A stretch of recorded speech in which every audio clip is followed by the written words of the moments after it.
Indonesia kalahkan Arab Saudi. Pelatih China mulai waspadai ancaman Garuda. Dan China takut dibantai. Pengakuan mengejutkan Ivar Jenner. Rumput GBK di balik duel timnas Indonesia vs Jepang dan Arab Saudi. Begini katanya. Pelatih Jepang Moriyasu kecam supporter China atas pelecehan lagu kebangsaan Jepang. Jadi simak beritanya sebagai berikut.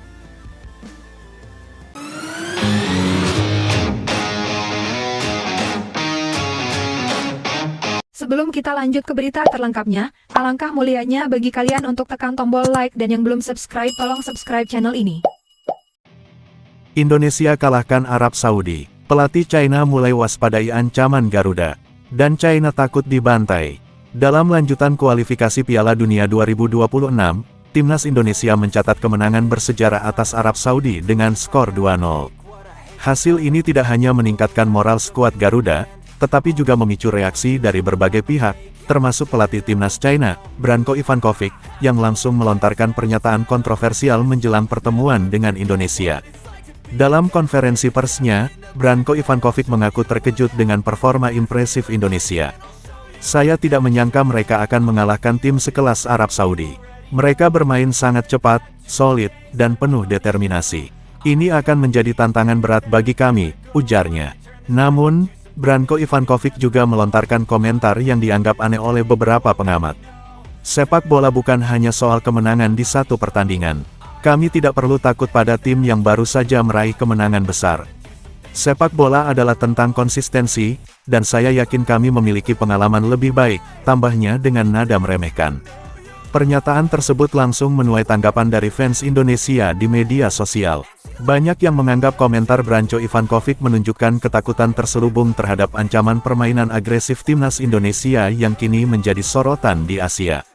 Pelatih Shin Tae-yong, di sisi lain, tetap tenang menanggapi situasi ini. Kami fokus pada tim kami sendiri. Setiap pertandingan adalah tantangan baru, dan kami akan memberikan yang terbaik di lapangan, ujarnya singkat.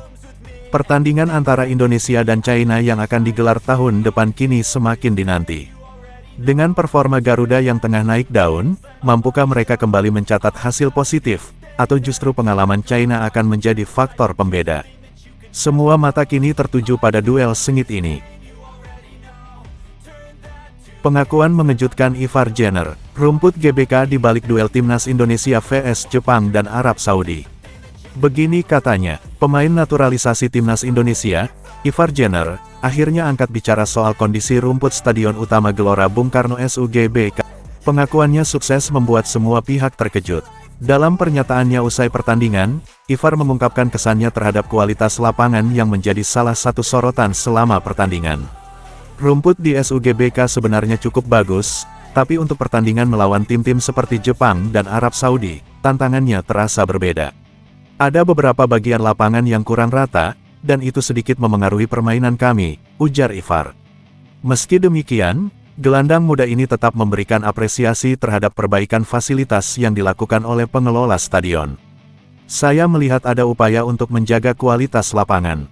Tapi, jika dibandingkan dengan stadion-stadion di Eropa, mungkin perlu sedikit peningkatan lagi.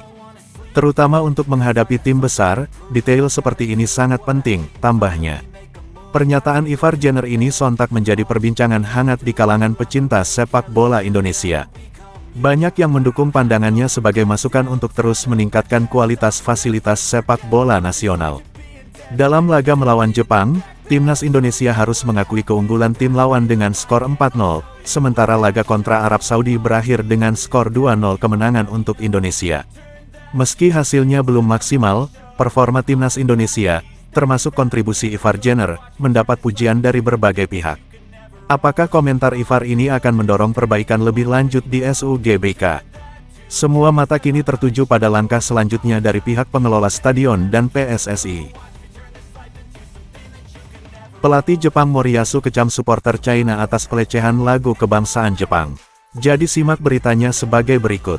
Pelatih tim nasional Jepang, Hajime Moriyasu, mengeluarkan kritik tajam terhadap perilaku sejumlah supporter China yang mengejek lagu kebangsaan Jepang sebelum pertandingan antara Jepang dan China di Stadion Xiamen. Insiden tersebut terjadi dalam laga kualifikasi Piala Dunia 2026, di mana Jepang berhasil meraih kemenangan meyakinkan dengan skor 3-1. Moriyasu tidak menyembunyikan kekecewaannya atas tindakan tersebut. Ia menilai hal itu sangat tidak pantas dan tidak mencerminkan semangat sportivitas yang seharusnya dijunjung tinggi dalam dunia sepak bola. Sepak bola adalah olahraga yang menyatukan, bukan memecah belah. Menghormati lawan, termasuk simbol-simbol negara mereka seperti lagu kebangsaan, adalah bagian penting dari nilai-nilai ini, ujar Moriyasu dalam konferensi pers usai pertandingan. Meski timnya berhasil tampil gemilang dengan mencetak 3 gol, Moriyasu menegaskan bahwa insiden ini menjadi catatan buruk yang seharusnya tidak terjadi dalam dunia sepak bola internasional. Pertandingan itu sendiri berjalan dengan intensitas tinggi. Jepang menunjukkan performa dominan lewat gol-gol yang dicetak oleh Kaoru Mitoma, Takefusa Kubo, dan Daichi Kamada, sementara China hanya mampu membalas lewat 1 gol hiburan dari Wu Lei. Federasi Sepak Bola Asia AFC belum memberikan pernyataan resmi terkait insiden ini, tetapi diharapkan ada tindakan untuk mencegah hal serupa terjadi di masa depan. Moriyasu menutup dengan harapan bahwa pertemuan di lapangan hijau ke depannya akan menjadi momen mempererat hubungan antar bangsa, bukan justru menimbulkan konflik. Kami ingin membawa semangat fair play dimanapun kami bertanding, tegasnya.